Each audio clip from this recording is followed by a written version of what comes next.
जैसा कि आप सबको पता है कि हमारे इंडियन कानून में वाइफ को काफ़ी सारे कानूनी अधिकार दिए गए हैं। जैसे कि वाइफ जो है वो 498 ए का केस फाइल कर सकती है, या फिर जो वाइफ है वो डोमेस्टिक वायलेंस का भी सहारा ले सकती है खुद को प्रोटेक्ट करने के लिए। लेकिन पतियों के लिए ऐसे अलग से कोई भी कानून नहीं बनाया गया है। ऐसे में अगर कोई पत्नी अपने पति को टॉर्चर करती है, हैरेस करती है, उसके ऊपर झूठे केस फाइल करने की धमकी देती है, तो ऐसे में पहले हस्बैंड कुछ नहीं कर सकता था। लेकिन अब नए कानून लागू हो चुके हैं, और जो नए कानून है भारतीय न्याय संहिता और भारतीय नागरिक सुरक्षा संहिता, इसके चलते जो पति हैं वो भी अब अपनी पत्नी और उसके घर वालों के खिलाफ एफआईआर करवा सकते हैं। तो आज की इस वीडियो में हम एक ऐसे ही केस के बारे में डिस्कस करेंगे जो कि अभी रिसेंटली नए कानून लागू होने के बाद आया है, और जिसमें पति ने अपने इन लॉज और अपनी पत्नी के खिलाफ एफआईआर दर्ज करवाई है।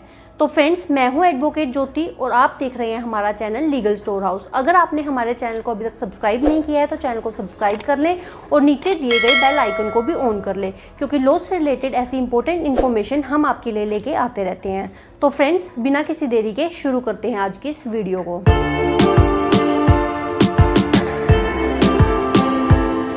तो फ्रेंड्स, जैसा कि आपको पता है कि आजकल 498 ए सेक्शन का बहुत ज़्यादा मिसयूज़ किया जाता है, और ऐसी सिचुएशन में जहाँ पे पत्नियाँ अपने पति को बहुत ज़्यादा टॉर्चर करती हैं, परेशान करती हैं, हैरेस करती हैं, या फिर उनके साथ क्रुएल्टी करती हैं, तो ऐसे में हस्बैंड के पास ऐसा कोई स्पेशल लॉ नहीं है जो उसको प्रोटेक्ट कर सके। तो ऐसे में अभी नए कानून में ये नया केस आया था। तो फ्रेंड्स, इस केस में एक लड़का होता है दीपक, और उसकी वाइफ जो है वो उसको बहुत ज़्यादा परेशान करती है, उसको टॉर्चर करती है, हैरेस करती है, और बात बात पे लड़ाई झगड़ा करती है। और सिर्फ यही नहीं, उसकी पत्नी जो है वो बहुत ज़्यादा खर्चा भी करती है। जितनी हस्बैंड की इनकम है और जो हस्बैंड के मीन्स है उससे भी बहुत ज़्यादा वो खर्चा करती है। और जब हस्बैंड उसको ऐसा करने से रोकता है तो वो जो वाइफ है वो गुस्से में अपने हस्बैंड को उसके ऊपर झूठे केसेस करने की धमकी भी देती है। इस तरीके से वो घर में माहौल ख़राब करके रखती है और हर दिन अपने हस्बैंड को टॉर्चर करती है। लेकिन इस केस में सिचुएशन तब बहुत ज़्यादा ख़राब हो जाती है जब एक दिन जो पत्नी है उसके इन लॉज और उसके कुछ रिलेटिव्स हस्बैंड के घर में आकर हस्बैंड के साथ मार पिटाई करते हैं। बल्कि सिर्फ मार पिटाई नहीं, बल्कि वो हस्बैंड के घर से उसका कैश और ज्वेलरी भी उठाकर ले जाते हैं। तो इससे जो हस्बैंड है वो बहुत ज़्यादा परेशान हो जाते हैं और वो अपनी पत्नी और उसके घर वालों के खिलाफ कंप्लेंट दर्ज कराना चाहते हैं। जिसके बाद जो वो हस्बैंड है वो जाते हैं पुलिस स्टेशन में, और वहाँ पे वो अपनी सारी स्टोरी बताते हैं। जिसके बाद जो पुलिस है वो आगे कोई भी उसकी कंप्लेंट पे कार्रवाई नहीं करती है और एफआईआर भी रजिस्टर नहीं करती है। और इसके बाद भी हस्बैंड ने काफ़ी सारे एफर्ट्स किए कि उसकी कंप्लेंट रजिस्टर हो जाए, लेकिन उसकी कंप्लेंट पे कोई भी आगे फर्दर एक्शन कहीं पर भी नहीं लिया जाता है। तो इसके बाद हस्बैंड परेशान होकर आखिर में अपनी प्राइवेट कंप्लेंट लेकर जाता है ऑनरेबल मजिस्ट्रेट कोर्ट में।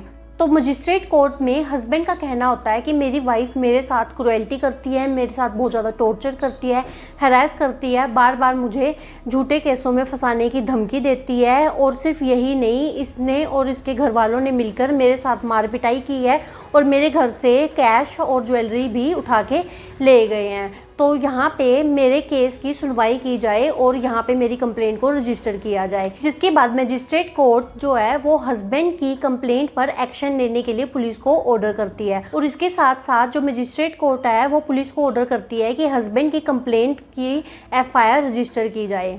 जिसके बाद एफआईआर रजिस्टर होती है और पुलिस जो है वो इन्वेस्टिगेशन अपनी शुरू करती है। जैसे ही पुलिस की इन्वेस्टिगेशन पूरी होगी तो वो अपनी जो इन्वेस्टिगेशन रिपोर्ट है वो कोर्ट में सबमिट करेगी। जिसके बाद जो मजिस्ट्रेट कोर्ट है वो फर्दर अपना डिसीजन सुनाएगी।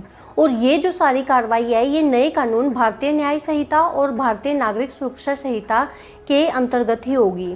तो फ्रेंड्स, इस केस से हमें क्लियर होता है कि चाहे हमारे इंडियन कानून में हस्बैंड्स की प्रोटेक्शन के लिए अलग से कोई भी कानून नहीं है, जैसे कि वाइफ्स को दिया गया है 498 ए या फिर डोमेस्टिक वायलेंस, लेकिन फिर भी जो हस्बैंड है वो अब खुद को प्रोटेक्ट कर सकते हैं। अगर उनकी वाइफ उनको बहुत ज़्यादा टॉर्चर करती है और उनकी जो वाइफ है वो उसके साथ डोमेस्टिक वायलेंस करती है, मार पिटाई करती है, या फिर वो घर में क्लेश करके रखती है और बात बात पर ताने मारती है, तो ऐसे सिचुएशन में अब हस्बैंड भी अपनी वाइफ और उसके घर वालों के खिलाफ एफआईआर दर्ज करवा सकते हैं। तो फ्रेंड्स, इस केस से जो भी पति अपनी पत्नी का अत्याचार सह रहे हैं उनको एक मोटिवेशन मिली है कि वो भी अब अपनी पत्नी के खिलाफ एफआईआर और उसके घर वालों के खिलाफ एफआईआर दर्ज करवा सकते हैं। तो फ्रेंड्स, नए कानून के चलते अब आप एफआईआर तो दर्ज करवा सकते हैं, लेकिन अभी हमारे इंडियन कानून में थोड़े सुधार की ज़रूरत है और हमारे हिसाब से